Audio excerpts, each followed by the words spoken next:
পদ আমাদের কোথায় রয়েছে দেখো, এখানে 6 রয়েছে এবং এখানে 6 আর 8 যদি আমি যোগ করি তাহলে 6 আর 8 হবে আমাদের 14 এবং 14 এবং 12 যদি আমি যোগ করি তাহলে হবে 14 এবং 12 26। এখন পর্যন্ত কিন্তু আমি 30 পাচ্ছি না, এবং 26 এবং 16 তাহলে হয় আমার 46, তাহলে 46-এর ভিতরে কিন্তু আমার 30 রয়েছে। অতএব আমাদের যেখানে 30টা আমরা পাবো যে লাইনে, সেই লাইনটা হবে আমাদের এর গড় এবং সেই লাইনটা হবে আমাদের শূন্য এর গড়। দাববিচ্যুতির ঘরে আমরা শূন্য দেব এবং যেই ঘরে আমরা 30 পাবো, গণসংখ্যাটাকে কমযুক্ত গণসংখ্যা কনভার্ট করে যোগ করতে করতে এসে যেই ঘরে আমরা 30 পাবো সেই ঘরটা হবে আমাদের এর ঘর এবং সেই ঘরটা হবে আমাদের শূন্য এর ঘর। এখন খেয়াল করো যে এই দুটা ঘর তো আমরা পেলাম এবং এটা কিন্তু আমরা প্রশ্ন থেকে নিয়ে আসলাম। এখন আমরা নর্মালি একটা খুব সহজ সূত্র জানি, এই শূন্যের উপরের দিকে -1 -2 এরপরে -3 হয় এবং শূন্যের নিচের দিকে +1 +2 +3 হয়। তোমরা চাইলে এভাবে সূত্র আকারও করতে পারো।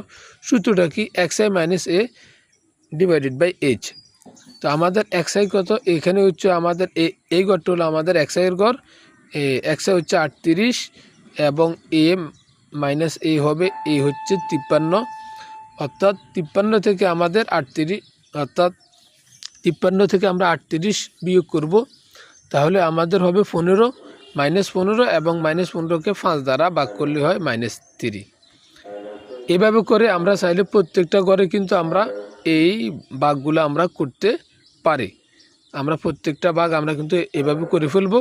আর অথবা আমি একটু আগে যে তোমাদেরকে সংক্ষিপ্ত নিয়ম দেখিয়েছি যে আমাদের শূন্যের যে ঘরটা রয়েছে সেই ঘরের উপরের দিকে আমরা কি করব, -1 -2 -3 এভাবে চালিয়ে দেব এবং শূন্যের নিচের দিকে +1 +2 +3 দিয়ে চালিয়ে দেব। আমরা দুইভাবেই করতে পারি, তোমার কাছে যেটা সহজ মনে হয় সেইভাবে করে নেবে। এখন কারণ হচ্ছে কি, কারণ হচ্ছে পরীক্ষার হলে টাইমটা অত্যন্ত গুরুত্বপূর্ণ। এখন আসো FI × UI। তো FI আমাদের কোনটা, FI হচ্ছে গণসংখ্যার গড়, UI কোনটা আমাদের, UI হচ্ছে দাববিচ্যুতির গড়। অর্থাৎ আমরা যদি এখন এই দুটা গড়কে গুণ করি, 318 +- এখানে মাইনাস বসবে, এরপর হচ্ছে 8 × 16 +- প্লাস কোথায় রয়েছে, প্লাস 8 রয়েছে, মাইনাস কোথায় রয়েছে, মাইনাস রয়েছে 2 এর মধ্যে রয়েছে, তাহলে 8 × 16 এবং +- অর্থাৎ আমাদের 16 হবে। এরপরে হচ্ছে 12 × 12 +- এরপরে হচ্ছে 16